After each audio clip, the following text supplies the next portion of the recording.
जामदार जी, माननीय उपाध्यक्ष जन अभियान परिषद, सभी मंच पर दीप प्रज्वलन के बाद आप सभी की ओर विनम्रता पूर्वक बढ़ते हुए माननीय मुख्यमंत्री जी, प्रदेश भर से पधारे गौ सेवक हजारों भाई बहनों का गुलाब की पंखुड़ियों के साथ अपनी हृदय की भावनाओं को उसमें समाहित करते हुए मध्य प्रदेश में बहुत बहुत स्वागत और अभिनंदन कर रहे हैं।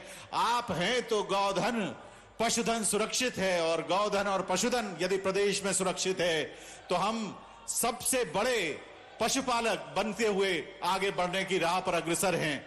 आज हम पूरे देश में तीसरे नंबर पर सबसे बड़े दुग्ध उत्पादक हैं और जल्दी ये प्रथम स्थान पर पहुंचे। आपके सहयोग से ये संभव हो। माननीय मुख्यमंत्री जी, इन्हीं कामनाओं से, अपने हृदय की गहराइयों से अपनी भावनाओं को व्यक्त करते हुए पुष्प पंखुड़ियों से, गुलाब की पंखुड़ियों से आपका स्वागत और अभिनंदन कर रहे हैं।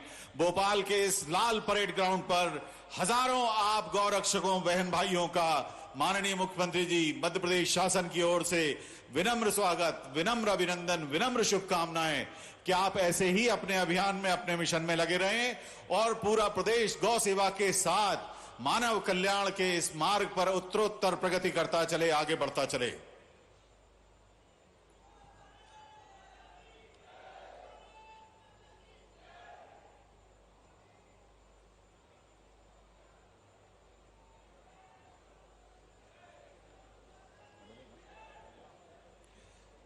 माननीय विधायक बैरसिया विधानसभा क्षेत्र श्री विष्णु खत्री जी यहां उपस्थित हैं। हम आदर के साथ माननीय विधायक महोदय श्री विष्णु खत्री जी का बहुत बहुत स्वागत कर रहे हैं।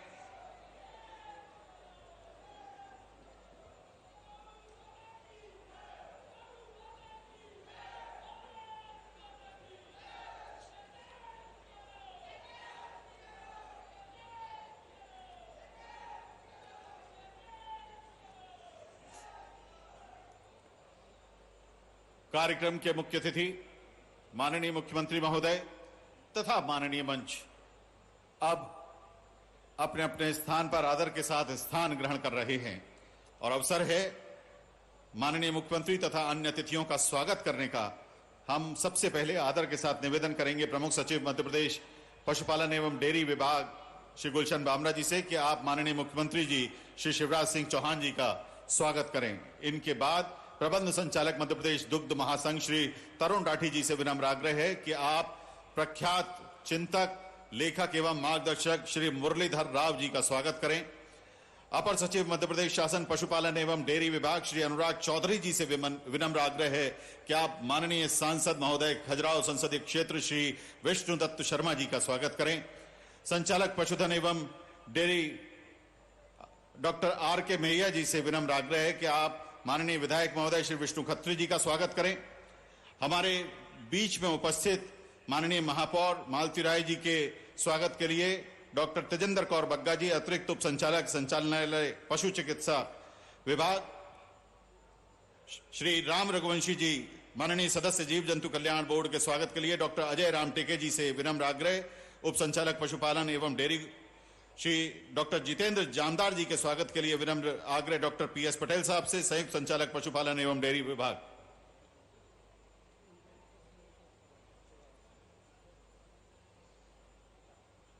अब कार्यक्रम में माननीय मुख्यमंत्री जी स्वागत करेंगे प्रख्यात चिंतक, विचारक और मार्गदर्शक आदरणीय श्री मुरलीधर राव जी का।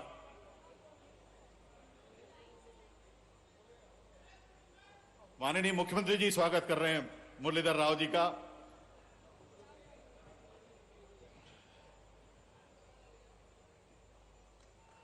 एवं माननीय मुख्यमंत्री जी स्वागत कर रहे हैं माननीय सांसद खजुराहो संसदीय क्षेत्र श्री वीडी शर्मा जी का।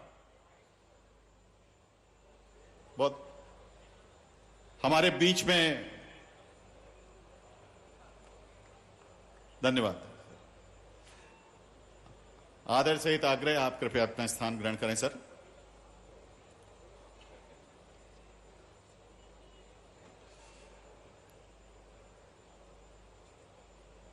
आदरणीय श्री गुलशन बामरा जी, प्रमुख सचिव मध्य प्रदेश शासन पशुपालन एवं डेयरी विभाग से विनम्र आग्रह है कि आप कार्यक्रम का परिचय प्रदान करें। श्री गुलशन बामरा जी। आज के इस गौ रक्षा संकल्प सम्मेलन एवं प्रदेश के समस्त विकासखंडों तथा नगरों हेतु चलित पशु चिकित्सा इकाइयों के लोकार्पण के कार्यक्रम में मैं माननीय मुख्यमंत्री जी श्री शिवराज सिंह चौहान जी का स्वागत करता हूं। साथ ही हमारे बीच उपस्थित है माननीय श्री मुरलीधर राव जी, प्रख्यात विचारक एवं लेखक, माननीय श्री वीडी शर्मा जी, माननीय सांसद खजुराहो,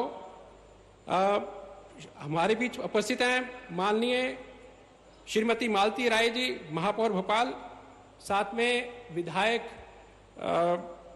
बेरसिया श्री विष्णु खत्री जी, स्वामी अखिलेशानंद जी, उपाध्यक्ष गौसंवर्धन बोर्ड, माननीय श्री नंदराम कुशवाहा, उपाध्यक्ष पशुधन कुक्कुट विकास निगम, माननीय श्री राम रघुवंशी जी, सदस्य जीव जंतु कल्याण बोर्ड भारत शासन, तथा डॉक्टर जितेंद्र जामदार जी, उपाध्यक्ष जन अभियान परिषद। हमारे बीच उपस्थित मंच पर अन्य उपस्थित सम्मानीय अतिथिगण, प्रदेश की विभिन्न गौशालाओं से पधारे सम्मानीय संतगण, संचालकगण एवं गणमान्य अतिथिगण, प्रदेश के विभिन्न जिलों से पधारे हमारी वेटनरी टीम के सदस्य, प्रिंट एवं इलेक्ट्रॉनिक मीडिया के साथीगण, प्रशासनिक एवं पुलिस के अधिकारी मित्रों, पशु संगणना 2019 के अनुसार मध्य प्रदेश में लगभग 2 करोड़ गौवंश, जो कि हम राष्ट्र में तीसरे स्थान पर हैं, लगभग 1 करोड़ भैंसवंश, जिसमें हम राष्ट्र में चौथे स्थान पर हैं, लगभग 1 करोड़ बकरी और अन्य पशु, इस प्रकार कुल मिलाकर के 4 करोड़ 6 लाख यानी 406 लाख पशुधन हमारे मध्य प्रदेश में संरक्षित है। वर्ष 2021-22 में 19 मिलियन टन दुग्ध उत्पादन के साथ मध्य प्रदेश राष्ट्र में तीसरे स्थान पर है। मध्य प्रदेश शासन पशुपालन एवं डेयरी विभाग द्वारा केंद्र प्रवर्तित योजनाओं जैसे राष्ट्रीय गोकुल मिशन, राष्ट्रीय पशुधन मिशन, पशुधन स्वास्थ्य एवं रोग नियंत्रण, राष्ट्रीय डेयरी विकास कार्यक्रम, पशुओं में टैग लगाकर उनका ऑनलाइन पंजीयन का टीकाकरण, पशु किसान क्रेडिट कार्ड वितरण, कृत्रिम गर्भाधान आदि कार्यक्रमों में देश में मध्य प्रदेश अग्रणी स्थान प्राप्त कर रहा है और उत्कृष्ट कार्य विभाग द्वारा किया जा रहा है। मध्य प्रदेश शासन पशुपालन डेयरी विभाग द्वारा मुख्यमंत्री पशुधन विकास योजना अंतर्गत लगभग 18 योजनाएं संचालित हैं, जिसमें विशेष पिछड़ी जनजाति यानी बैगा, सहारिया और भारिया हेतु 90% अनुदान पर दुधारू गाय और भैंस प्रदाय किए जा रहे हैं।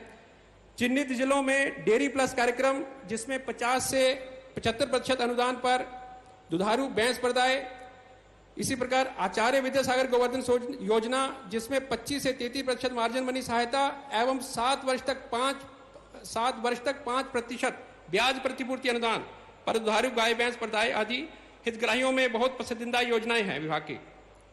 पशु संगणना 2019 अनुसार प्रदेश में कुल लगभग 8.5 लाख निराश्रित गौवंश है। गौवंश का संरक्षण राज्य शासन की प्राथमिकता है। प्रदेश में वर्तमान में कुल 1762 गौशालाएं संचालित हैं, जिनमें 627 गैर शासकीय संस्थाओं द्वारा तथा 1135 मुख्यमंत्री सेवा यानी मनरेगा योजना अंतर्गत ग्राम पंचायतों तथा स्वयं सहायता समूह द्वारा संचालित हैं। प्रदेश में वर्तमान में लगभग 3 लाख गौवंश गौशालाओं में संरक्षित हैं। मध्य प्रदेश गौ संवर्धन बोर्ड में पंजीकृत गौशालाओं में संरक्षित प्रत्येक गाय के लिए ₹20 प्रति दिवस की दर से चारा अनुदान प्रदाय किए जाने हेतु सरकार प्रतिबद्ध है। गौशालाओं को आत्मनिर्भर बनाने हेतु गोबर एवं गौमूत्र से बायोगैस, जैविक खाद, जैविक पेंट आदि उत्पादन के लिए गौशालाओं को प्रेरित किया जा रहा है। ग्रामीण विकास विभाग की गोवर्धन योजना के माध्यम से चयनित गौशालाओं में बायोगैस संयंत्र स्थापित किए जा रहे हैं। गौरक्षा एवं गौशालाओं का संचालन समाज के सहयोग के बिना संभव नहीं है। गौशालाओं का संचालन एक पुनीत कार्य है। इस पुनीत कार्य हेतु प्रत्येक नागरिक को आगे आना चाहिए। इसी संदर्भ में आज गौ रक्षा संकल्प आयोजित किया जा रहा है। प्रदेश के पशुपालकों को घर पहुंच पशु उपचार, शल्य चिकित्सा, कृत्रिम गर्भाधान एवं टीकाकरण सुविधा उपलब्ध कराने के उद्देश्य से 406 चलित पशु चिकित्सा इकाइयां का संचालन आज से प्रारंभ किया जा रहा है। प्रत्येक चलित पशु चिकित्सा इकाई में एक पशु चिकित्सक, एक पैरावेट और एक वाहन चालक सह सहायक उपलब्ध रहेगा। ये इकाइयां पशु उपचार एवं रोग निदान हेतु विभिन्न उपकरणों एवं औषधियों से सुसज्जित हैं। रोगी पशुओं की जानकारी चलित पशु चिकित्सा इकाइयों तक पहुंचाने हेतु टोल फ्री नंबर 1962 के साथ राज्य स्तरीय कॉल सेंटर स्थापित किया जा रहा है। एक बार पुनः मैं आज के इस गौरक्षा संकल्प सम्मेलन एवं प्रदेश के समस्त विकासखंडों और नगरों में चलित पशु चिकित्सा इकाइयों के लोकार्पण के कार्यक्रम में आप सबका स्वागत करता हूं। धन्यवाद। बहुत बहुत धन्यवाद आदरणीय श्री गुलशन मामरा जी, प्रमुख सचिव महोदय। अब आदर के साथ आमंत्रित हैं स्वामी अखिलेश्वरानंद जी, माननीय अध्यक्ष कार्य परिषद गौ संवर्धन बोर्ड मध्य प्रदेश।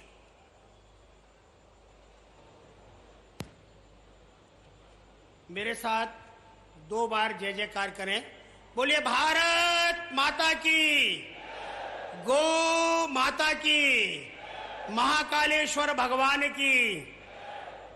आज के इस पुनीत अवसर पर जब हम सब लोग गौ माता के समग्र विकास हेतु, उनके संरक्षण हेतु संकल्पबद्ध होने जा रहे हैं, हमारा सबका मार्गदर्शन करने के लिए प्रदेश के यशस्वी मुख्यमंत्री, गोभक्त मुख्यमंत्री आदरणीय श्री चौहान साहब, मंच पर विराजमान स्वदेशी विचारक, स्वदेशी चिंतक, हम सबके मार्गदर्शक आदरणीय श्री मुरलीधर राव जी, भारतीय जनता पार्टी के प्रदेश अध्यक्ष आदरणीय श्री बीडी शर्मा जी, मंच पर उपस्थित अनेक महापुरुष, नाम लेने की औपचारिकता न करते हुए मैं आप सबका हृदय से अभिनंदन करता हूं।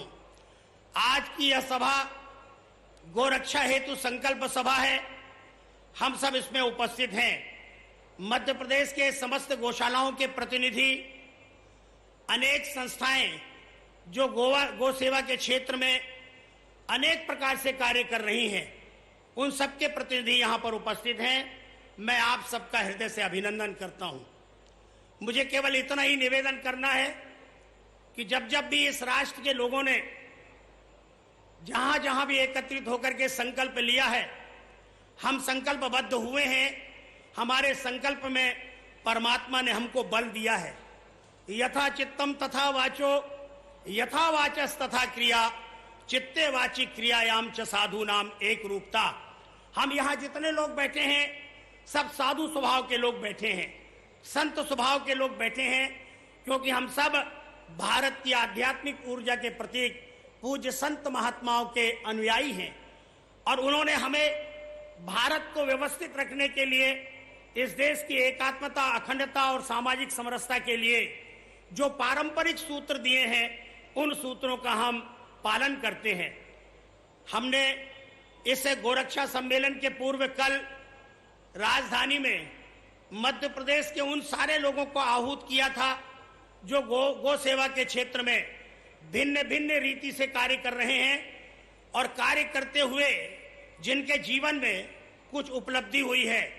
बहुत सारे एनजीओस के लोग भी यहाँ आए हुए थे, गो विशेषज्ञ आए हुए थे, गो वैज्ञानिक आए हुए थे, कृषि विशेषज्ञ आए हुए थे, जैविक और प्राकृतिक खेती करने वाले, और आज मध्य प्रदेश की जो भारतीय मूल की गोवंश है उन पर जो सुधारात्मक कार्य कर रहे हैं, ऐसे भिन्न भिन्न लोगों को हमने बुलाया था। कोई बायो सीएनजी के क्षेत्र में काम कर रहे हैं, मीथेन निकाल रहे हैं, और इसके साथ साथ ऊर्जा के क्षेत्र में काम कर रहे हैं। हम सबकी एक वैचारिक संगोष्ठी हुई।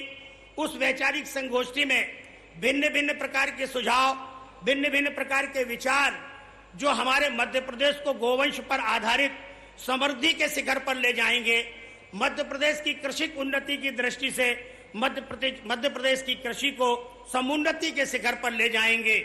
हमने वो सारे बिंदु आज विचार के द्वारा जो हमारे सामने मंथन हुआ है उसे हमने लिपिबद्ध किया है। मैं अपने इस उद्बोधन के बाद माननीय मुख्यमंत्री जी को श्री राम रघुवंशी सहित वो जीव जंतु कल्याण बोर्ड भारत के सदस्य हैं, उन्होंने भी अपने एनजीओ प्रकोष्ठ के लोगों को बुलाया था। ऐसे सारे संकल्पबद्ध लोगों से जो हमने निचोड़ा है, जो निकाला है, वो मंथन के रूप में हम माननीय मुख्यमंत्री जी को एक प्रतिवेदन के रूप में सौंपने वाले हैं। हम अपने संवेदनशील मुख्यमंत्री जी से कुछ मांगे भी कर रहे हैं। उन मांगों को भी हमने 5 बिंदुओं में समेटने का प्रयत्न किया है। अविभाजित मध्य प्रदेश में 10 गो सदन हुआ करते थे, मध्य प्रदेश का विभाजन हो जाने के बाद 2 गौसदन छत्तीसगढ़ में चले गए। 8 गौसदनों की भूमि मध्य प्रदेश के जंगल में 6700 एकड़ आज भी है। हम चाहते हैं कि गौसदन भंग कर दिए गए, लेकिन इन्हें हम नए कलेवर में, नए आकार में गौवंश की समस्या के समाधान के रूप में हम गोवंश वन विहार विकसित करें। एक हमारी मांग ये है। हम अपेक्षा करते हैं माननीय मुख्यमंत्री जी अपने उद्बोधन में इसे समेटेंगे और हम सबको आश्वासन देंगे, विश्वास दिलाएंगे। मनरेगा की वित्तीय सहायता से जो ग्राम पंचायतों में गौशालाएं बनकर और संबद्ध बनकर तैयार हैं, चल रही हैं, उनके साथ 5-5 एकड़ जमीन हमने संबद्ध किया है। ये जमीन अतिक्रमण युक्त है। प्रशासनिक अधिकारियों को आपके निर्देश जाए कि ये भूमि अतिक्रमण मुक्त हो जाए और गौशाला अबाध गति से चलने लग जाए। समस्त पंजीकृत गौशालाओं में बिजली का एक संकट खड़ा होता है, इसलिए मांग की गई है कि समस्त गौशालाओं में बिजली का बिल 1000 रुपए प्रतिमास कम कर दिया जाए अथवा 1000 रुपए की अतिरिक्त अनुदान सहायता उन्हें प्रदान की जाए। गौशालाओं द्वारा जो गो उत्पाद तैयार किए जा रहे हैं, जिसमें विशेष रूप से प्रोम, वर्मी कंपोस्ट, जैविक खाद, इसे क्रय करने के लिए हमारे शासकीय विभाग कृषि, वानिकी, उद्यानिकी, नगरीय प्रशासन जैसे विभागों को उन्हें क्रय करने हेतु गौशालाओं से अनिवार्य किया जाए। और एक मांग बड़ी महत्वपूर्ण है, गौशालाओं में बनाए जाने वाले प्राकृतिक पेंट जो गोनाई आदि हैं, उसका उपयोग हम ग्रामीण क्षेत्र के शासकीय भवनों की पुताई और सफाई के लिए करें, ऐसा अनिवार्य कर दिया जाए। ये सबकी जनभावना है, जनाकांक्षा है, अपेक्षा है। मैं माननीय मुख्यमंत्री जी को अपने इस उद्बोधन के साथ साथ और प्रतिवेदन भी मैं श्री राम रघुवंशी जी के साथ उन्हें सौंपने जा रहा हूं। बहुत बहुत धन्यवाद। बहुत बहुत धन्यवाद स्वामी अखिलेश्वरानंद जी, माननीय अध्यक्ष कार्य परिषद गौ संवर्धन बोर्ड मध्य प्रदेश। बहुत आदर के साथ आमंत्रित हैं माननीय सांसद महोदय खजुराहो संसदीय क्षेत्र माननीय श्री विष्णुदत्त शर्मा जी।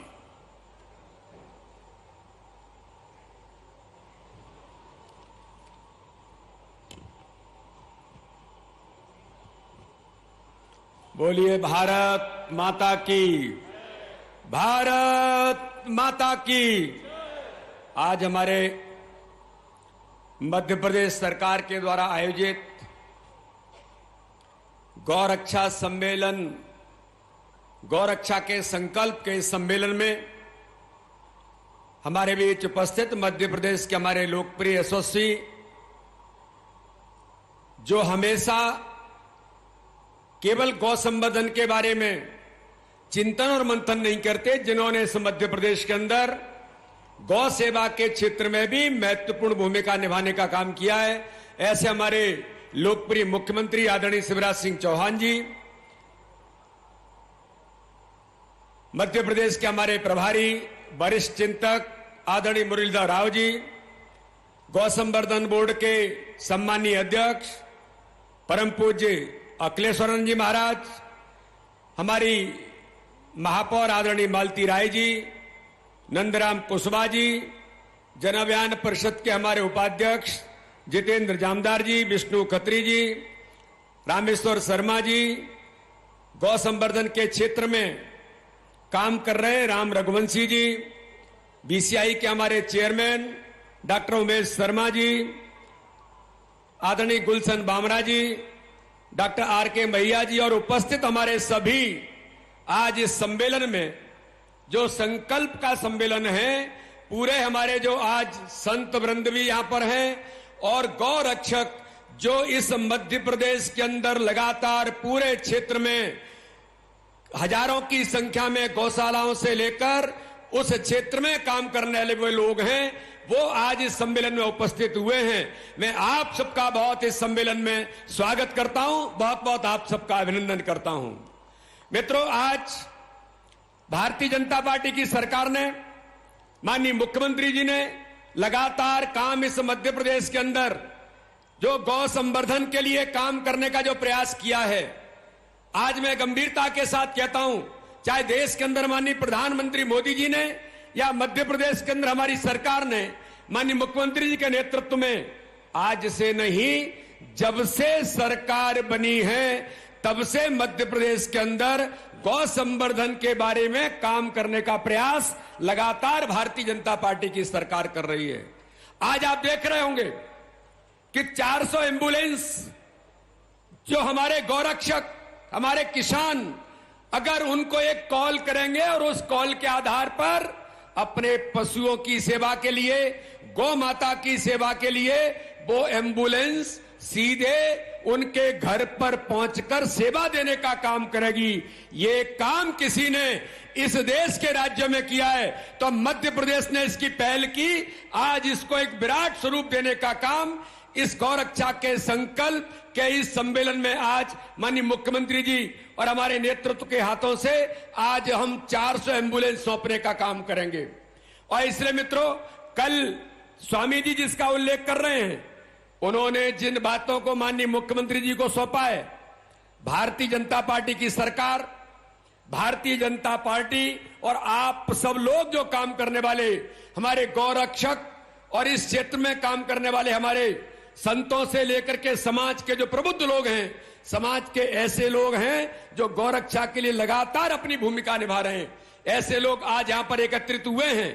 कल भी कुछ लोगों ने दिन भर मंथन किया है, मैं भी उस मंथन के कार्यक्रम में उपस्थित हुआ था और वहां पर जो अमृत निकल करके जिन बिंदुओं पर जो स्वामी जी ने उल्लेखित यहां पर किए हैं, माननीय मुख्यमंत्री जी आज उन बातों पर और आगामी समय में आप सबके माध्यम से आने वाले विचारों पर कि मध्य प्रदेश के अंदर गौरक्षा के काम को, गौरक्षा के संवर्धन को और ताकत कैसे मिलेगी, ये आज इस सम्मेलन में संकल्प लेकर के हम आगे बढ़ेंगे। और मुझे पूर्ण विश्वास है कि माननीय मुख्यमंत्री जी के नेतृत्व में आप सब लोग जो यहां पर इतनी बड़ी संख्या में आए हैं, आप सबके हाथों को मजबूत करते हुए गौरक्षा के काम में लगे हुए लोगों को और ताकत देने का काम हमारी सरकार माननीय मुख्यमंत्री जी के नेतृत्व में करेगी। माननीय प्रधानमंत्री जी भी लगातार काम कर रहे हैं, मध्य प्रदेश की सरकार भी लगातार काम कर रही है और भारतीय जनता पार्टी की सरकार प्रतिबद्ध है मध्य प्रदेश के अंदर नहीं, पूरे देश के अंदर गौरक्षा के लिए, गौ संरक्षण के लिए। मैं आज इस संकल्प के सम्मेलन में आप सबके पुनः अभिनंदन के साथ माननीय मुख्यमंत्री जी आज गौ नीति पर आगामी समय में जो आज यहां पर चर्चा होगी, उसके आधार पर प्रभावी गौ संरक्षण की नीति कैसे बने, इस दिशा में हम आगे बढ़ने का प्रयास करेंगे। इसी आशा और विश्वास के साथ आप सबका बहुत बहुत धन्यवाद। जय हिंद, जय भारत। बहुत बहुत धन्यवाद माननीय सांसद महोदय खजुराहो संसदीय क्षेत्र श्री विष्णुदत्त शर्मा जी। हमारे बीच में भोपाल संसदीय क्षेत्र की माननीय सांसद महोदया का आगमन हो चुका है। साध्वी प्रज्ञा रावत जी का हम बहुत बहुत स्वागत और अभिनंदन कर रहे हैं, मंच पर उनका स्वागत कर रहे हैं। प्रख्यात चिंतक, लेखक और मार्गदर्शक माननीय श्री मुरलीधर राव जी हमारे बीच में उपस्थित हैं। आदर के साथ हम उद्बोधन के लिए उन्हें आमंत्रित कर रहे हैं। जोरदार तालियों से स्वागत करिए श्री मुरलीधर राव जी का। मेरे साथ एक बार सब लोग नारा देंगे, गौ माता की। एकदम यहां से कि गूंजना चाहिए, गौ माता की जयकारा, गौ माता की, गौ माता की, भारत माता की। मंच पर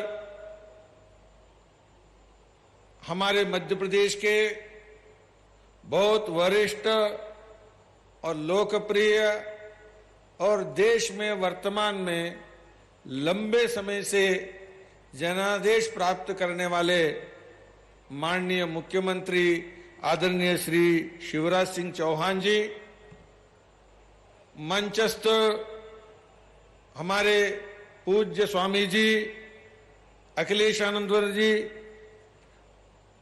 भारतीय जनता पार्टी के प्रदेश अध्यक्ष लोकप्रिय सांसद मान्यवर श्री विष्णुदत्त शर्मा जी और मंच पर उपस्थित भोपाल के मेयर श्रीमती मालती राय जी, रामेश्वर शर्मा जी विधायक, नंदराम कुशवाहा जी, जितेंद्र जामदार जी, राम रघुवंशी जी और विष्णु खत्री जी, उमेश शर्मा जी और मंचस्थ सभी सरकार के अधिकारीगण और अन्य पदाधिकारीगण और इस सभागार में उपस्थित पूज्य संत और गो सेवा में लगे हुए महानुभाव और युवा साथी गो सेवक एवं गो रक्षक मित्रों, सबसे पहले मैं इस अवसर पर कहना चाहता हूं कि आदरणीय मुख्यमंत्री जी ने जो पहल किया है कि आने वाले दिनों में मध्य प्रदेश में गो रक्षा के दिशा में और गो सेवा के दिशा में और भारत के कृषि के स्वावलंबन के दिशा में और भारत के ग्रामीण अर्थव्यवस्था के दिशा में एक सकारात्मक और दिशा देने वाले काम को आगे बढ़ाने का आज उद्घाटन करने का जो किया है, मैं माननीय शिवराज जी का अभिनंदन करता हूं और स्वागत करता हूं और धन्यवाद करता हूं। जिस प्रकार के यहां पर लंबी लाइन लगा करके गो सेवा के लिए एम्बुलेंस की व्यवस्था जो कर रहे हैं, आने वाले दिनों में और उत्तरोत्तर ये काम आगे बढ़ेगा और संपूर्ण देश में मध्य प्रदेश गो सेवा के दिशा में ये अग्रणी राज्य है। इस प्रकार के हम कदम आगे बढ़ाएंगे, ये मुझे पूरा विश्वास है। मित्रों, मैं 2-3 बात कहना चाहता हूं। हम जब यहां बैठते हैं तो ये सरकारी कार्यक्रम है, लेकिन ये सरकारी लोगों का कार्यक्रम नहीं है। ये गो सेवकों का कार्यक्रम है और ये गो रक्षकों का कार्यक्रम है। हम सब जानते हैं, देश के आजादी के बाद मैं एक बात ध्यान दिलाना चाहता हूं, जो मीडिया मित्र हैं, जो गो सेवक है, जो गो रक्षक है और वो यहां पर है, और इन लोगों के माध्यम से जो संपूर्ण मध्य प्रदेश में जो है उन सबको एक बात याद दिलाना चाहता हूं। ये देश है, आजादी के बाद हम सब लोगों को संविधान के प्रदत्त अधिकार मिले, वोट करने का अधिकार मिला, सरकार चलाने का अधिकार मिला और हमारे विकास के रास्ते को तय करने का अधिकार मिला और हम अंग्रेजों से मुक्त हो गए। ये सब हो गया तो हमने समझा था तो हमारे संस्कृति को भी आजादी मिली है, अब हम गुलाम नहीं हैं। हमारे संस्कृति में गाय केंद्र बिंदु है, हमारे जीवन के केंद्र बिंदु है, हमारे संस्कृति के केंद्र बिंदु है, हमारे अर्थव्यवस्था के केंद्र बिंदु है, हमारे ग्रामीण व्यवस्था के केंद्र बिंदु है। ऐसे गाय को भी आजादी मिली है, ऐसे हमने सोचा था।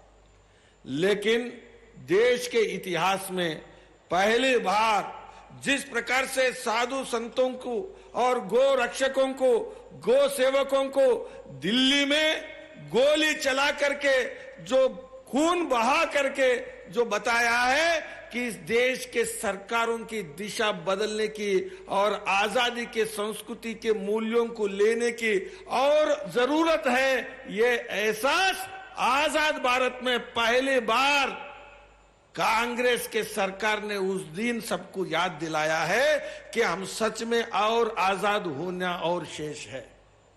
मित्रों, तब से लेकर आज तक हमारे गो रक्षा का मतलब है मुस्लिमों का विरोध है। भाई, कहां से मुस्लिमों का विरोध है? गाय का मतलब मुस्लिम से क्या संबंध है? गाय का मतलब है कि मुसलमान के विरोध क्यों लेते हैं? और गो रक्षा की बात करना, गो सेवा की बात करना, यह सेक्युलरिज्म का विरोध है। इस प्रकार के व्यवहार में कई सरकारों ने यह काम किया है और आज भी कई पार्टियां और कई सरकारें ये काम कर रही हैं। लेकिन आदरणीय शिवराज जी के सरकार, मोदी जी के सरकार, भारतीय जनता पार्टी के सरकार गो रक्षा ये भारत के संविधान का मूल आत्मा के अनुरूप है, ऐसे मानती है। मित्रों, हमारे संस्कृति, हमारा जीवन, हमारे स्वावलंबन, हमारे स्वदेशी, ये सभी विषयों पर गाय केंद्र बिंदु है। मैं एक बात और याद दिलाना चाहता हूं। मित्रों, आदरणीय शिवराज जी मुख्यमंत्री हैं। आप जानते हैं कि महाकाल दर्शन करने के लिए संपूर्ण विश्व के हिंदू लोग आते हैं। न केवल भारत में, न केवल मध्य प्रदेश में, संपूर्ण विश्व के हिंदू लोग महाकाल के दर्शन करने आते हैं।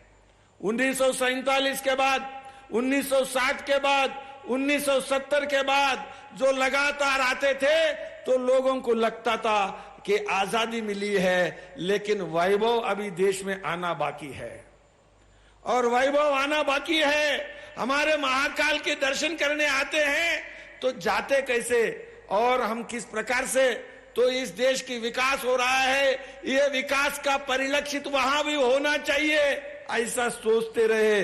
दशकों बीत गए, लेकिन आदरणीय शिवराज जी महादेव की सेवा में महाकाल लोक का जो उद्घाटन किया, तो समझ में आ गया देश में सच में आजादी मिली है। हमारे आजादी का मतलब हमारे पेट पालना नहीं है, हमारा आजादी का मतलब हम एमएलए बनना नहीं है, हमारा आजादी का मतलब हम एमपी बनना नहीं है, हमारा आजादी का मतलब है हमारा धार्मिक क्षेत्र, हमारे सांस्कृतिक मानबिंदु, उसका वैभव और उसकी समृद्धि और उसकी आदर बढ़ना भी ये आजादी का मतलब है।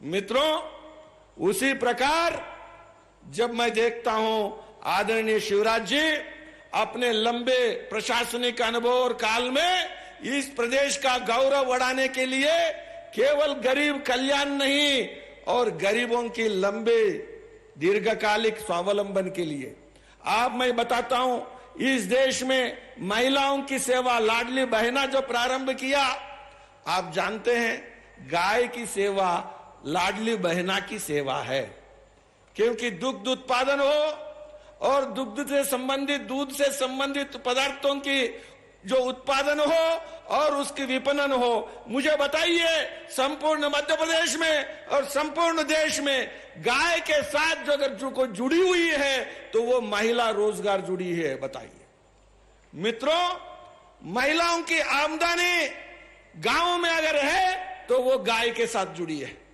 तो मित्रों, आने वाले दिनों में महिलाओं की आमदनी लगातार बढ़ाने के लिए और घर के आमदनी बढ़ाने के लिए अगर कोई एक प्रकल्प सेवा कर सकती है तो वो गाय की सेवा के माध्यम से हो सकता है। इसलिए मित्रों, न केवल एम्बुलेंस है, हमारे पूज्य स्वामी जी अखिलेशानंद जी ने जो काम किया, जो चर्चा किया, और आने वाले दिनों में मुझे पूरा विश्वास है भारतीय जनता पार्टी की सरकार, आदरणीय शिवराज जी की सरकार और हमारे भारतीय संस्कृति के प्रतिबद्ध समर्पित सरकार आने वाले दिनों में मध्य प्रदेश में हम लोक कल्याणकारी गोरक्षा नीति आगे बढ़ेगी और स्वावलंबन को हम सुनिश्चित करेंगे। मित्रों, मैं जानता हूं चाहे गोबर हो, अभी बात आया गोबर के पेंटिंग हो, गो पदार्थ से जुड़े हुए उत्पाद हो और दवाई हो, औषधियां हैं, आने वाले दिनों में सरकार उसको सहयोग करती है और अनुदान देती है और खड़ा रहता है। तो इसका मतलब नहीं है कि हम नर्मदा में पैसा फेंक रहे हैं, ऐसा नहीं है। आप बताओ कि ये इसका अर्थ वो होता है कि मां नर्मदा में हम पहले जो सिक्का डालते थे पवित्रता के और वापस लक्ष्मी आती थी, वैसा ही गो सेवा के काम आने वाले दिनों में स्वावलंबन बढ़ाने वाला रहेगा। मित्रों, हम उस कलंक से मुक्त होना चाहते हैं जो गो रक्षकों को गोली चला करके, गो रक्षकों पर हत्या करते हुए, गो रक्षकों पर अत्याचार करते हुए भारतीय संस्कृति का इस प्रकार के, ये एक प्रकार के विद्वेष के आधार पर खड़ा करने वाला राजनीति से मुक्त होकर लोक कल्याणकारी और गो रक्षक इस संकल्प सम्मेलन में गो रक्षा के कल्याण को आगे बढ़ाने वाला हमारी नीति रहेगी। आदरणीय शिवराज जी आने वाले दिनों में लक्ष्यबद्ध होकर पूरे मध्य प्रदेश में गाय के सुरक्षा में, गाय के सेवा में, और वो सड़क पर नहीं रहेगी, उसकी आवास की व्यवस्था हो और उसके उत्पादन के साथ जुड़े हुए मामले हो, वो सब चीजों में ये सरकार निश्चित कदम उठाएगी। इस विश्वास के साथ मैं पक्का फिर से आप सब लोगों को यहाँ पर आए हैं, इतनी बड़ी संख्या में आए हैं, ये अपने आप में बहुत बड़ी ताकत है। गो सेवा करने वाले, गो रक्षा करने वाले, ये नवजवान ताकत मध्य प्रदेश के स्वरूप बदलने वाला है। इसलिए आइए मेरे साथ दोनों हाथ खड़ा करिए, मुट्ठी बांध करके बोलिए गो माता की, गो माता की, गो माता की, गंगा माता की, गंगा माता की, नर्मदा मैया की, नर्मदा मैया की, बोलो भारत माता की। बहुत बहुत धन्यवाद माननीय श्री मुरलीधर राव जी। आप सभी आए हुए भाई बहनों को साक्षी मानते हुए, माननीय मंच को साक्षी मानते हुए, अब माननीय अध्यक्ष कार्य परिषद गो संवर्धन बोर्ड मध्य प्रदेश स्वामी अखिलेश्वरानंद जी गोमय से निर्मित शिवलिंग माननीय मुख्यमंत्री जी को एक स्मृति चिन्ह के तौर पर भेंट कर रहे हैं। इसमें वो विनम्र भावनाएं समाहित हैं जिन विनम्र भावनाओं के साथ गौरक्षा संकल्प सम्मेलन आयोजित हो रहा है। आइए जोरदार तालियों के साथ हम भी अपना समर्थन और श्रद्धा इस शिवलिंग के तौर पर माननीय मुख्यमंत्री जी को सौंपें। जोरदार तालियां।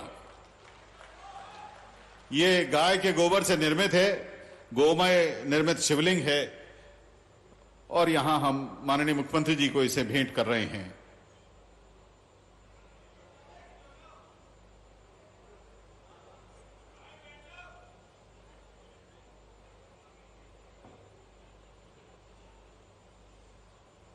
बहुत बहुत धन्यवाद। सम्माननीय सभी महानुभाव अपना स्थान ग्रहण कर रहे हैं और हम आदर के साथ निवेदन करेंगे माननीय मुख्यमंत्री जी से कि आप आएं और अपना उद्बोधन दें। माननीय मुख्यमंत्री श्री शिवराज सिंह चौहान जी, आइए जोरदार तालियों से माननीय मुख्यमंत्री जी का स्वागत करें, अभिनंदन करें।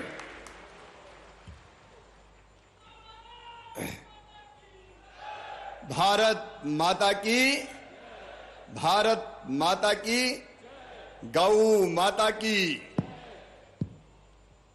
मंच पर विराजमान मध्य प्रदेश गो संवर्धन बोर्ड के अध्यक्ष, आत्मनो मोक्षार्थ जगत हिताय च जिनके जीवन का लक्ष्य है, ऐसे परम पूज्य स्वामी श्री अखिलेश्वरानंद गिरी जी,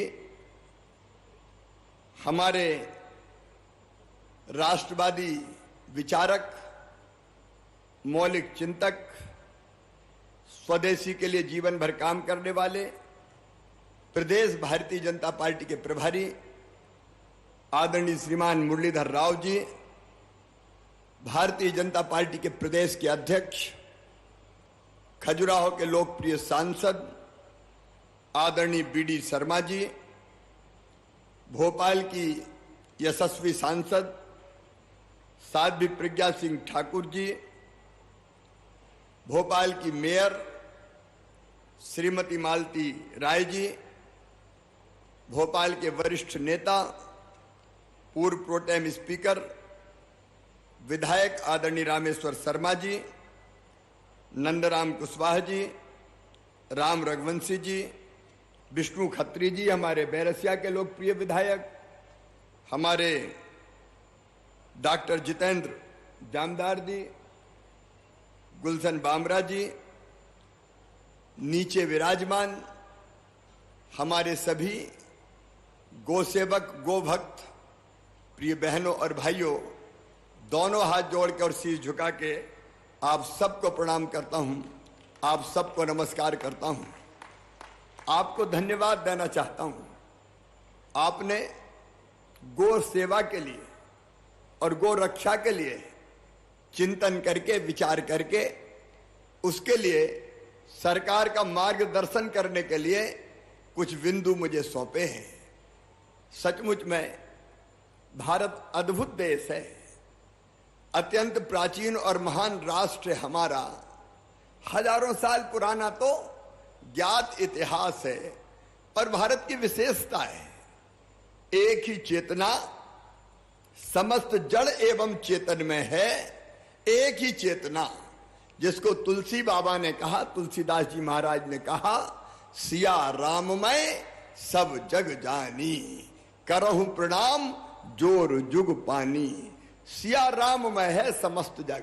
सिया राममय केवल मनुष्य नहीं है, केवल मनुष्य नहीं है, सृष्टि के कण कण में भगवान विराजमान है। हर एक आत्मा परमात्मा का अंश है। हर एक घट में बस वही समाया हुआ है। सिया राममय सब जग जानी, जिसको कबीरदास जी ने कहा, साहब तेरी साहबी हर घट रही समाए, जो मेहंदी के पात में लाली लखी न जाए। जिसके बारे में हमारे संतों ने कहा, हमारे ऋषियों ने कहा, आत्मवत सर्वभूतेषु। और आत्मवत सर्वभूतेषु में केवल मनुष्य नहीं कहा, सर्वभूतेषु, जिसमें गौ माता भी सम्मिलित है, जिसमें पशु पक्षी भी सम्मिलित है, जिसमें पेड़ पौधे भी सम्मिलित है। और इसी चिंतन और दर्शन के आधार पर आप देखिए ये देश सदैव चला है। मनुष्य मात्र में भी प्रेम हो, लेकिन आप देखिए वसुदैव कुटुंबकम तो हमने कहा, जिसको मोदी जी ने पूरी दुनिया में प्रतिष्ठित किया, वसुदैव कुटुंबकम। लेकिन उससे आगे हमने कहा धर्म की जय हो, और अधर्म का, अरे बोलो ना, अधर्म का। और प्राणियों में कितनी अद्भुत बात, कितनी अद्भुत बात।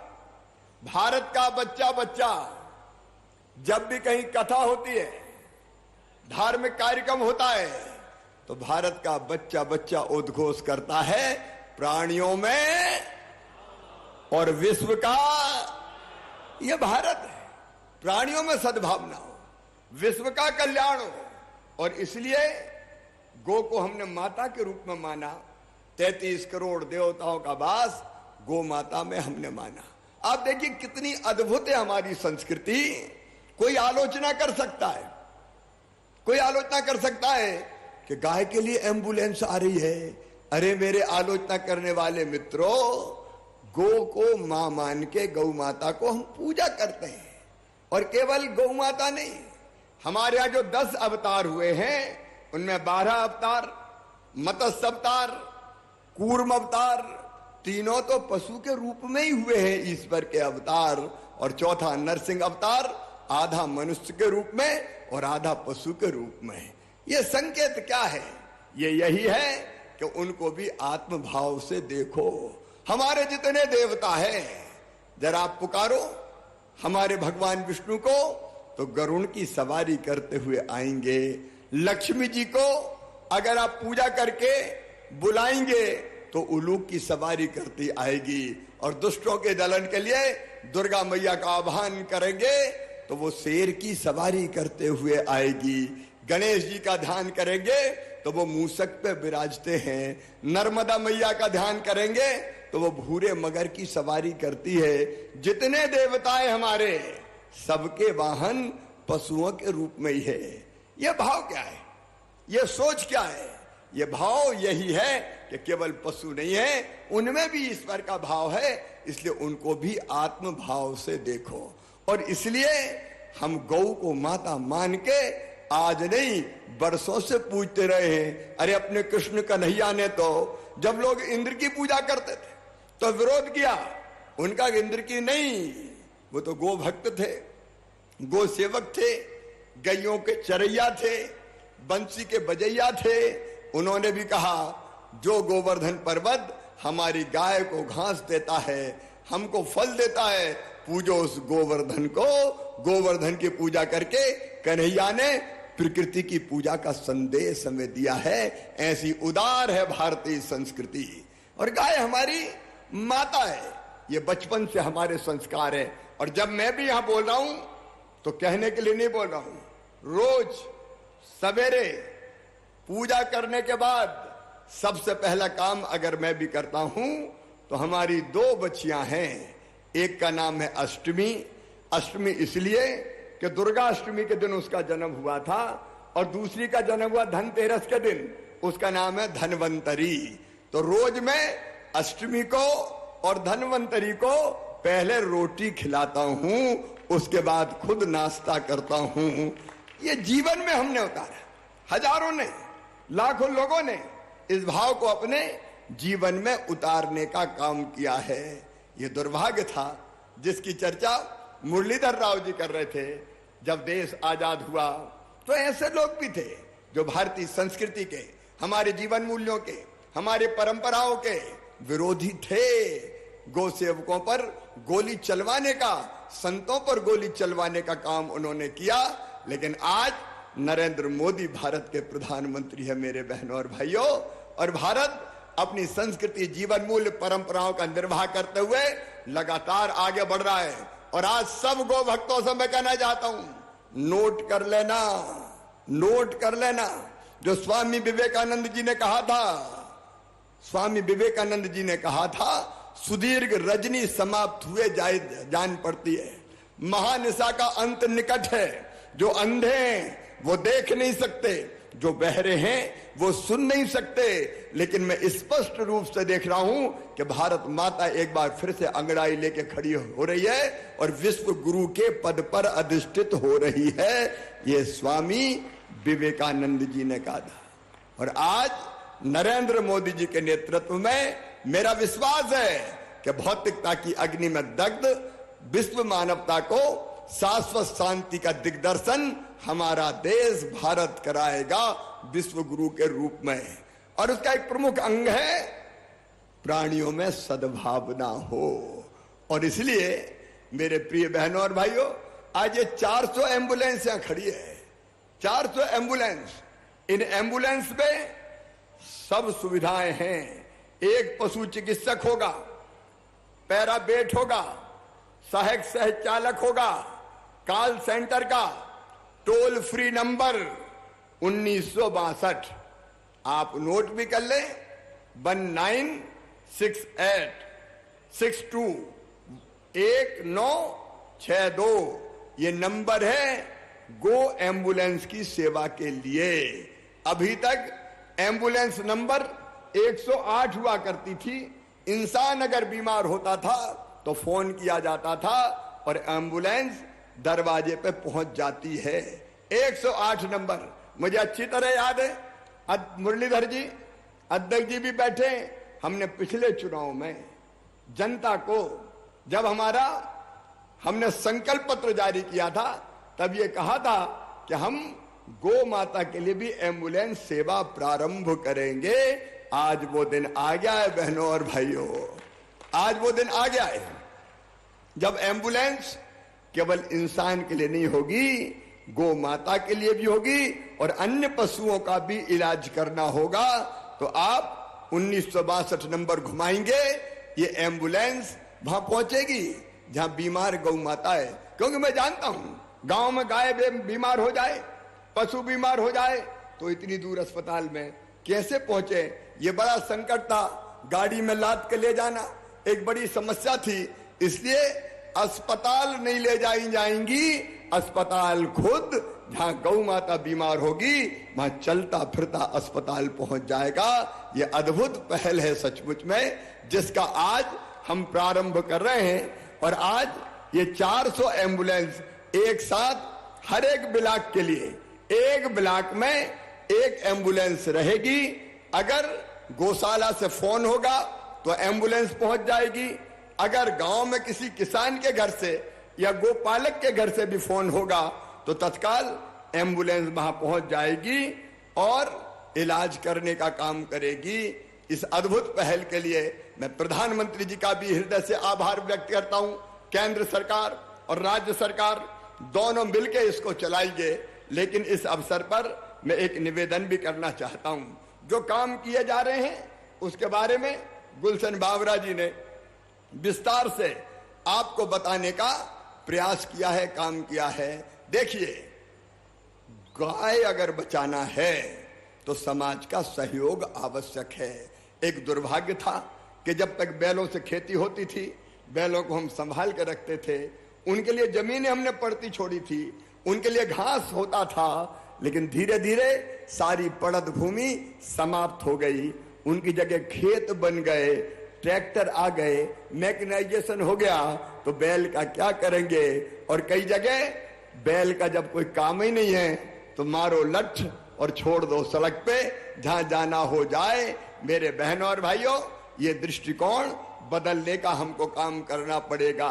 केवल सरकार नहीं, सरकार के साथ समाज को भी जुटना पड़ेगा। और मैं प्रणाम करता हूं आप सबको दोनों हाथ जोड़कर। ये वो ही लोग हैं समाज के जो गौ सेवा के लिए जुटे हैं, जो गौ सेवा के लिए आए हैं, क्योंकि हम सबके बिना काम नहीं चलेगा। एक, हमको व्यवहारिक बनना पड़ेगा। आप जानते हैं मध्य प्रदेश में हमने गोवंश के वध पर प्रतिबंध लगाने का काम मध्य प्रदेश की धरती पर हमने किया है। हमने ये भी तय किया है कि अगर कोई गो हत्या का पाप करेगा तो सीधे उसको 7 साल की सजा दी जाएगी। ये प्रदेश भारतीय जनता पार्टी की सरकार ने कानून बना दिया है। गोवंश पर पूर्ण प्रतिबंध और परिवहन के मामले में भी दोष सिद्ध होने पर कारावास। लेकिन हम एक चीज और आज तय करेंगे कि गो का अवैध परिवहन होता है, अवैध परिवहन होता है तो वो वाहन से होता है। इसलिए हम एक नया कानून और बनाएंगे कि अवैध परिवहन करते हुए, देखो 2 परिवहन होते हैं। एक, अगर कोई ईमानदारी से गाय खरीद के लाया और वो दूसरे स्थान पे ले जाना चाहता है, तो मध्य प्रदेश सरकार की भी योजना अभी हमने बनाई। जो किसान प्राकृतिक खेती करेगा तो उसके लिए गाय जरूरी है, और गाय जरूरी है तो क्योंकि गोमूत्र चाहिए, गोबर चाहिए, उसी से घनामृत बनना है, उसी से जीवामृत बनना है। लेकिन गाय को पालने के लिए ऐसे किसान जो प्राकृतिक खेती करते हैं उनको 900 रुपया प्रति माह दिए जाएंगे गाय के पालन के लिए, ताकि वो गाय रख सके और गाय का पालन कर सके। ये काम अभी ऐसे 22,000 किसानों को इसी महीने में हम 900 रुपया की किस्त जारी कर रहे हैं। प्रति माह 900 रुपया हम देंगे ताकि गौ सेवा के काम में लगे। दूसरे हमको करना पड़ेगा, एक मैं अवैध परिवहन की बात कर रहा था, तो एक तो वैध परिवहन होता है कि अब हमने योजना बनाई कि जो हमारे आदिवासी भाई बहन भी आदिवासी क्षेत्रों में अगर गाय खरीदेंगे और गो पालन का काम करेंगे तो 2 गाय देंगे और 90% सब्सिडी उनको देंगे। 90% पैसा सरकार देगी, 10% केवल उनसे लेंगे। बाकी जो है उनसे 75% सरकार देगी कुछ क्षेत्रों में गोपालन के लिए और 25% उनसे लेंगे। तो एक तो वैध परिवहन होता है गाय का, बैल का, भैंस का, गोवंश का, जिसमें भैंस शामिल नहीं है, लेकिन मैं कह रहा हूं कि वैध परिवहन भी होता है। लेकिन अगर कोई अवैध परिवहन करेगा गो माता को काटने ले जाने की दृष्टि से, तो उसका परीक्षण करके वैध परिवहन जारी रहेगा, क्योंकि एक जगह से दूसरी जगह गो माता को या गोवंश को ले जाना पड़ता है। लेकिन अवैध परिवहन कोई करेगा तो अब उसका वाहन राजसात कर लिया जाएगा। ये कानून हम बना रहे हैं, क्योंकि बिना वाहन राजसात के लोग मानते नहीं है। छोटा मोटा जुर्माना करके छोड़ दिया तो ये कुप्रवृत्ति बनी रहती है। तो सरकार की तरफ से गौशालाओं के संचालन के लिए, बाकी व्यवस्थाओं के लिए संपूर्ण प्रयास किए जाएंगे। लेकिन एक बात और, पुराने समय में गाय से खेती होती थी, बैलों से खेती होती थी, इसलिए प्रेम से गोपालन करते थे। अब हमको गाय को आर्थिक रूप से भी गोबर, गोमूत्र, गोबर के अनेकों उत्पादन, उनको बहुत लाभदायी बनाने का काम भी करना पड़ेगा। और इसलिए गाय के गोबर से सीएनजी बनाने का प्रोजेक्ट पे हम काम कर रहे हैं। जबलपुर में तेजी से काम हो रहा है और मुझे लगता है कि सितंबर तक वो काम पूरा हो जाएगा। गाय के गोबर से सीएनजी बनाई जाएगी। सीएनजी मतलब गैस, जिस पर रोटी भी बनेगी। और जगह जगह हम गोवर्धन प्लांट लगाएंगे, जिससे गोबर खरीदेंगे और गोबर खरीद के उससे हम सीएनजी गैस भी बनाएंगे, जिसका उपयोग अनेकों है। आप जानते हैं, उसके विस्तार में जाने की जरूरत नहीं है। तो अभी जबलपुर में काम चल रहा है, इंदौर में गोवर्धन प्लांट बना है, जगह जगह अब ऐसे प्लांट हम बढ़ाने का काम करेंगे। आगर में सालरिया में आप जानते हैं 5000 की संख्या का गो अभयारण्य बनाया है, हमने तय किया है। मैं गो सेवकों से भी कहना चाहता हूं, ये सरकारी तंत्र गो सेवा का, गाय की गौशाला को चलाने का काम बहुत बेहतर ढंग से नहीं कर सकता, और इसलिए जरूरी है कि समाज से भी आगे आए। अब आगर की गौशाला को हमने एक प्रतिष्ठित गौशाला चलाने वाली संस्था को दिया है, उनको पैसे हम संस्था को देते हैं। सरकारी कर्मचारी की बजाय संस्था के लोग गौशाला चला रहे हैं और बहुत सफलतापूर्वक गौशाला चल रही है। रीवा जिले में आपको मैं बताना चाहता हूं, वसावन मामा 51 एकड़ क्षेत्र में गोवंश और वन विहार विकसित करने का काम किया है। ये प्रयास है, लेकिन ऐसे अनेकों प्रयास हमको और करने पड़ेंगे। अधूरी पड़ी गौशालाएं तेजी से पूरी की जाएंगी और उनमें हमारी कोशिश रहेगी कि यथासंभव समाज सेवियों के माध्यम से ही वो गौशाला चले। गौशालाओं से जुड़ी संस्थाओं और व्यक्तियों को प्रोत्साहित करने के लिए आपको पता है आचार्य विद्यासागर जीव दया पुरस्कार देने का भी लगातार काम हो रहा है। एक दूध का जो व्यवसाय है वो लाभ का व्यवसाय बने, इसके लिए भी 3,85,000 से अधिक पशुपालकों को पशुधन किसान क्रेडिट कार्ड उपलब्ध कराने का काम भी किया है। अभी लंपी वायरस से कैसे हम बचा पाए अपनी गोवंश को, उसके लिए भी दिन और रात हमने प्रयास किया है। लेकिन इसके साथ मैं फिर कहता हूं, प्रदेश की हर गौशाला आत्मनिर्भर बने। अभी जब स्वामी जी बोल रहे थे, अखिलेश्वरानंद जी, तो उन्होंने ये बात कही कि गौशालाओं द्वारा गो आधारित उत्पाद जैसे प्रोम, बर्मी कंपोस्ट, जैविक खाद, इनको क्रय करने के लिए कृषि वानिकी, उद्यानिकी, नगरीय प्रशासन जैसे विभागों को अनिवार्य किया जाए। हम ऐसी नीति बनाएंगे जिससे इन उत्पादों को खरीद लिया जाए और अधिकतम, आपने गोनाइल की बात कही, फिनाइल की जगह उसका उपयोग करेंगे। तो इस दिशा में हम कदम उठाएंगे ताकि ये बने हुए उत्पाद निश्चित रूप से बिके।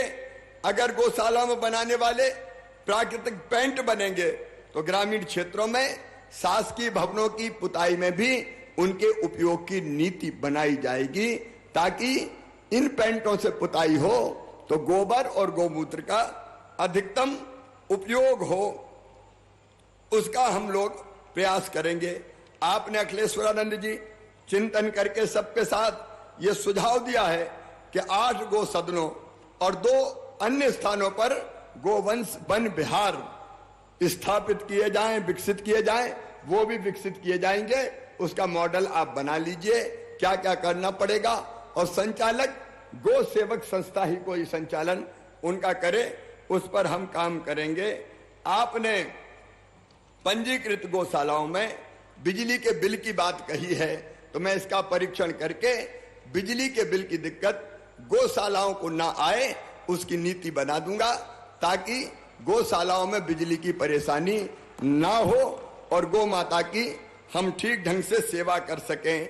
एक बात और, गौ को चारे की बात और भूसे की बात आती है, हम किसानों को भी प्रोत्साहित करने की कोशिश करते हैं। मैं किसान भाइयों से विनम्र अपील करना चाहता हूं, पराली मत जलाओ, नरवाई मत जलाओ। ऐसे यंत्र हम गौशालाओं को भी दे रहे हैं। आपकी जानकारी में कि जो गेहूं का बचा हुआ जो जिससे भूसा बनता है, नरवाई, उसको काट के भूसे में परिवर्तित कर देता है। हम आग लगा देते हैं कई बार पराली में, नरवाई में, तो वो जल जाती है, उसके साथ कई और जीव जंतु जलते हैं। ये नहीं होना चाहिए, इससे भूसा बनना चाहिए ताकि गौ माता को भूसे की व्यवस्था हो सके। और मैं सभी गौ सेवकों को, स्वामी जी आपको भी ये निवेदन करता हूं कि गौशाला को एक तो हम लाभकारी बनाने का मॉडल बनाए, दूसरे कम से कम कितने भूसे की और दाने की जरूरत है, उसके लिए न्यूनतम राशि क्या हो सकती है, उसका पुनर्निर्धारण कर दिया जाएगा। और वो राशि भी हम बढ़ाने का काम करेंगे ताकि गौशालाओं में गाय को पर्याप्त मात्रा में भूसे की व्यवस्था की जा सके। अभी आपके ध्यान में 190 करोड़ रुपए की व्यवस्था बजट से हमने गौशालाओं के भूसे के लिए की है, लेकिन स्वामी जी और गौ सेवकों से मैं कहना चाहता हूं, आप चिंता मत कीजिए। 190 करोड़ लगे, 280 करोड़ लगे, 400 करोड़ रुपया लगे, उसकी व्यवस्था हम करेंगे, लेकिन गौशाला में गाय को भूखा नहीं रहने देंगे। ये दोनों तरह के प्रयास, एक गौशालाओं में पर्याप्त व्यवस्था, लेकिन दूसरा गौशालाओं को आर्थिक रूप से और घर में भी गाय पालने को आर्थिक रूप से लाभकारी बनाने का काम, ये अगर हमने कर दिया तो अपने आप गाय की रक्षा हो जाएगी। और इसलिए पिछली बैठक में मैंने निर्देश दिए थे, बहुत जल्दी मैं आपके सामने उस बात को भी तय करके उसका ऐलान या घोषणा करूंगा कि हम गाय का गोबर खरीदने की व्यवस्था करेंगे। किसान घर में भी अगर गाय रखेगा तो गाय का गोबर खरीद के हम उसको आर्थिक रूप से किसान को भी या गोपालक को भी, व्यक्तिगत रूप से गाय करने वाले की जो आय है उसको भी बढ़ाने का काम करेंगे। देखो, सभी प्रयास हमको करने पड़ेंगे, एक प्रयास से काम नहीं चलेगा। एक तरफ गौसदन चलाना, वन विहार बनाना, गौशालाओं को ठीक ढंग से चलाना, दूसरी तरफ प्राकृतिक खेती को प्रोत्साहन, किसान को राशि देना जो प्राकृतिक खेती करे, और तीसरे गाय और गोमूत्र से बने उत्पादों को लाभकारी बनाने का काम करना। क्योंकि लाभकारी होगा तो लोग प्यार से गौ माता को, गोवंश को रखेंगे, और नहीं तो कुछ लोग स्वार्थ के कारण, और कई बार जायज भी होता है बोझ के कारण कि कहां से खिलाऊं गाय को, तो मारो लट और छोड़ छाड़ दो, इसलिए भी ये प्रवृत्ति पनपती है। इसलिए गौ सेवक मेरे बहनों और भाइयों, आइए हम सब मिलकर संकल्प लें, हम सब मिलकर संकल्प लें कि गाय की सेवा का जो भाव हमारी सनातन संस्कृति का परमानेंट भाव है, इस भाव को हम कैसे और आगे बढ़ा सकें। एक बात और आई, ग्राम पंचायतों में जो गौ सेवा, जो गौशालाएं छोटी छोटी, मैं ये भी सोच रहा हूं कि हर ग्राम पंचायत के बजाय हम कुछ बड़ी गौशालाएं विकसित करें। बहुत छोटी गौशाला में व्यवस्था ठीक नहीं हो पाती और ठीक ढंग से वो चल भी नहीं पाती, और इसलिए हम 4-4, 5-5 पंचायतों को मिला के भी जहां स्थान उपलब्ध हो बड़ी गौशालाएं विकसित करेंगे तो उनका मैनेजमेंट भी ठीक होगा। हर गांव में मैनेजमेंट करने वाली टीम नहीं है, इसलिए गौशाला हमारी सफल नहीं होती, फेल हो जाती है। और इसलिए हम 5-6 ऐसी कुछ पंचायतों का एक मॉडल भी बनाए कि जिसमें बड़ी गौशाला और उसको कोई संस्था ले ले, सरकार उसमें पैसे दे और वो संस्था ठीक से चलाए। वैसी गौशालाएं विकसित करने का मॉडल चलाएंगे। लेकिन तब तक जिन गौशालाओं के साथ जमीन दी गई है वहां अगर अतिक्रमण है तो वो जमीनें अतिक्रमण से मुक्त करवा दी जाएगी। वो केवल गौ माता के काम आए, इस बात की हम व्यवस्था करेंगे। आपने जो और भी सुझाव सोचे दिए हैं, कुछ सुझाव मेरे पास और भी आए हैं, हम उनका भी परीक्षण करेंगे। जैसे एक सुझाव आया है गौशालाओं को काजी हाउस का दर्जा, थोड़ा इस पे हम विचार करके इसके प्लस माइनस देख के, वैधानिक स्थिति भी देख के इस पर हम फैसला करेंगे। गोवंश की गणना होनी चाहिए तो वो गणना निश्चित तौर पर करेंगे।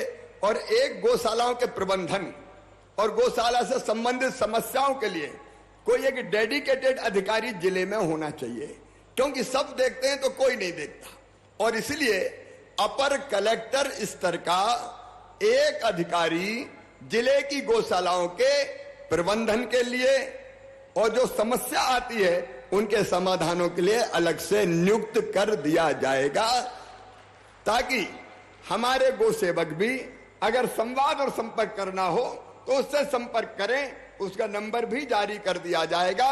ये एक अच्छा प्रारंभ हुआ है, एक अच्छा प्रारंभ हुआ है। ऐसा सम्मेलन और चिंतन शिविर हर साल हम करेंगे, क्योंकि और समस्या आएगी तो उसका बेहतर समाधान कैसे हो। तो साल में गौ सेवकों का एक सम्मेलन विचार विमर्श के लिए किया जाएगा। आप सब सहमत है ना? अरे है तो जोर से बोलो ना। बोलो गौ माता की। तो आइए आज एक नया प्रारंभ करें। सरकार और समाज मिलके गौ माता की सेवा करेगी, उनको बढ़ाएगी, संरक्षण भी करेगी, संवर्धन भी करेगी। लेकिन अकेली सरकार नहीं, सरकार के साथ आप सब भी और समाज भी। हो मंजूर तो बोलो हाँ, अरे जोर से बोलो हाँ। तो आइए आज एक हम गो रक्षा का संकल्प सब मिलकर लेते हैं। अपने अपने स्थान पर खड़े होके हम गो रक्षा का संकल्प लेंगे। जब मैं बोलूंगा तो आप सब अपना अपना नाम बोलेंगे और हम गो रक्षा का संकल्प लेंगे। तो मैं गो रक्षा के संकल्प को आपके सामने बोलूंगा, आप उसको दोहराते रहेंगे और पूरा प्रदेश ये संकल्प करेगा, ये धारणा करेंगे। तो मैं संकल्प प्रारंभ कर रहा हूं। मैं शिवराज सिंह चौहान गोपालक भगवान श्री कृष्ण को साक्षी मानकर यह संकल्प लेता हूं कि मैं जीवन पर्यंत गोपालन एवं गो रक्षा का पुनीत कार्य करता रहूंगा तथा गौशालाओं के संचालन में अपनी सकारात्मक भूमिका का निर्वहन करूंगा।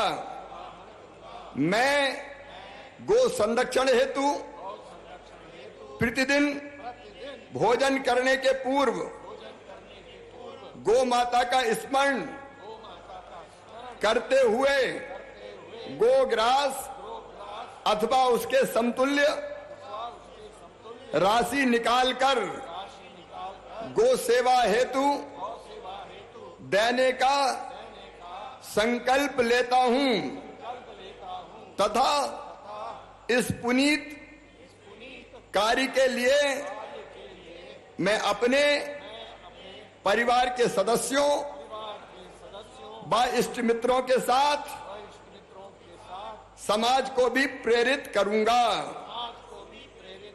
बोलिए गौ माता की, भारत माता की, धर्म की, अधर्म का, प्राणियों में और विश्व का, नर्मदा मैया की, गंगा मैया की, हर हर महादेव।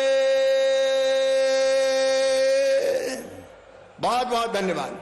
बहुत बहुत धन्यवाद माननीय मुख्यमंत्री जी। अब आपसे विनम्र आग्रह है कि आप हरी झंडी दिखाकर 406 चलित पशु इकाइयों को रवाना करें। माननीय मुख्यमंत्री जी, अब आदरणीय भाई बहनों, आपके बाएं हाथ की तरफ बने मंच की ओर अग्रसर हो रहे हैं और सामने मैदान में खड़ी हैं 406 चलित पशु चिकित्सा इकाइयां। माननीय मुख्यमंत्री जी अब हरी झंडी दिखाकर इन इकाइयों को रवाना कर रहे हैं। ये भारत सरकार और मध्य प्रदेश शासन की संयुक्त योजना के तहत 406 मोबाइल वेटनरी एम्बुलेंस रवाना की जा रही हैं। एम्बुलेंस में पशु उपचार, शल्य चिकित्सा, कृत्रिम गर्भाधान, रोग परीक्षण हेतु समस्त आवश्यक उपकरण लगाए गए हैं। प्रदेश के पशुपालकों को पशु उपचार हेतु उनके द्वार पर ही चिकित्सा सुविधा उपलब्ध कराने के लिए ये चलित पशु चिकित्सा इकाइयां रवाना की जा रही हैं। इन इकाइयों में एक पशु चिकित्सक, एक पैरावेट और एक सहायक तथा सह चालक उपलब्ध रहेगा, जो पशुपालक के घर पहुंचकर पशुओं के उपचार और शल्य चिकित्सा की सुविधाएं उपलब्ध कराएंगे। सभी एम्बुलेंस राज्य स्तरीय कॉल सेंटर से जुड़ी रहेंगी। कॉल सेंटर के टोल फ्री नंबर 1962 यानी 1962 पर पशुपालक द्वारा कॉल किया जाएगा, जिसके उपरांत कॉल सेंटर द्वारा उपरोक्त पशुपालक के घर पर एम्बुलेंस को पहुंचाने के लिए सूचना दे दी जाएगी और ये एम्बुलेंस पहुंच जाएगी। सभी एम्बुलेंसों की मॉनिटरिंग जीपीएस द्वारा की जाएगी। अमले की उपस्थिति सुनिश्चित करने के लिए सार्थक ऐप में ऑनलाइन उपस्थिति दर्ज की जाएगी। माननीय मुख्यमंत्री जी हरी झंडी दिखाकर रवाना कर रहे हैं पूरे प्रदेश में जाने वाली 406 चलित पशु चिकित्सा इकाइयों को सम्माननीय मंच और उस पर बैठे सभी महानुभाव भी इन पुनीत कार्य में हरी झंडी दिखाकर अपना अपना सहयोग दे रहे हैं। इनके सायरन की आवाज गौ कल्याण के स्वर को, उसके जयघोष को उत्तरोत्तर आगे बढ़ाते हुए सभी दिशाओं में पहुंचा रही है। मध्य प्रदेश सरकार के उस संकल्प को कि जितना भी अब पालतू पशुवंश प्रदेश में है, उसमें यदि कोई बीमारी या स्वास्थ्य संबंधी परेशानी होगी तो ये मोबाइल एम्बुलेंस यानी चलित पशु चिकित्सा इकाइयां घर में पहुंचकर, पशुपालन के स्थान पर पहुंचकर पशुपालन के लिए जो भी सुविधा दी जा सकती है, स्वास्थ्य वर्धन के लिए पशुओं के जो भी मदद दी जा सकती है वो देंगी। पशुपालन से खुशहाली, सरकार बनी सहभागी। माननीय मुख्यमंत्री शुभकामनाओं के साथ इन एम्बुलेंसेस और इनमें बैठे डॉक्टर्स और स्टाफ को भोपाल से प्रदेश के कोने कोने में रवाना कर रहे हैं। मध्य प्रदेश सरकार की पशुपालन को आगे बढ़ाने के लिए पशुओं के स्वास्थ्य से जुड़ी मूल समस्या पर बारीकी से योजना बनाने के बाद इस योजना के क्रियान्वयन की अनूठी घड़ी है और अब 406 चलित पशु चिकित्सा इकाइयां एक एक करके भोपाल के लाल परेड ग्राउंड से रवाना हो रही हैं और माननीय मुख्यमंत्री जी हरी झंडी दिखाकर उन्हें यहां से रवाना कर रहे हैं। एक स्थान से रवाना होने वाले ये सभी वाहन अपने लिए चिन्हित, जो इनके लिए स्पॉट्स निर्धारित किए गए हैं, प्रदेश भर के 300 से अधिक विकास खंडों तथा नगरों में 406 लोकेशंस पर इन चलित पशु चिकित्सा इकाइयों की तैनाती होगी और इन पशु चिकित्सा इकाइयों को पशुपालकों की मदद के लिए 1962 डायल करके केंद्रीकृत कॉल सेंटर पर 1962 डायल करके हमारे पशुपालक पूरे प्रदेश भर में बुला पाएंगे। और जो पशुओं के स्वास्थ्य से जुड़ी सबसे महत्वपूर्ण बात है कि अगर इंसान की तबीयत खराब होती है, आदमी अगर बीमार होता है तो वो बोल लेता है अपनी तकलीफ, जानवर बोल भी नहीं पाता और अपने काया, स्थूल काया और बड़े आकार की वजह से उसे यहां से वहां ले जाना बहुत ही मुश्किल है। ऐसे में ये चलित स्वास्थ्य इकाइयां एक संजीवनी का काम करेंगी प्रदेश भर के पशुधन के लिए और जब पशुधन स्वस्थ रहेगा तो पशुपालक, किसान और जो हमारी माताएं बहनें इस कार्य से जुड़ी हुई हैं उनके लिए भी रोजगार परक गतिविधियां आगे बढ़ाने में एक सकारात्मक परिस्थिति का निर्माण होगा। प्रदेश में इसी दूरदर्शिता के साथ प्रदेश भर के पालतू पशुओं के स्वास्थ्य की रक्षा के लिए, उनकी साथ संभाल के लिए आज माननीय मुख्यमंत्री जी हरी झंडी दिखाकर भोपाल के लाल परेड मैदान से इन 406 चलित पशु चिकित्सा इकाइयों को रवाना कर रहे हैं। कितना विहंगम दृश्य है। ड्रोन के जरिए एक आकाशीय कैमरे से आप देखें कि धीरे धीरे ये सभी चलित पशु चिकित्सा इकाइयां भोपाल के लाल परेड मैदान से रवाना होकर प्रदेश भर में उनके लिए जो पूर्व निर्धारित स्थान है वहां पर तैनाती के लिए रवाना हो रही हैं। प्रदेश भर के पशुपालकों के लिए एक विनम्र प्रयास मध्य प्रदेश सरकार का कि आप पशुपालन को अपनी आजीविका का जरिया बनाएं और आपकी आजीविका चलती रहे, उसके लिए प्रदेश की सरकार पूरी विनम्रता और पूरी तैयारियों के साथ आपके साथ है। यानी पशुपालन से खुशहाली, सरकार बनी सहभागी।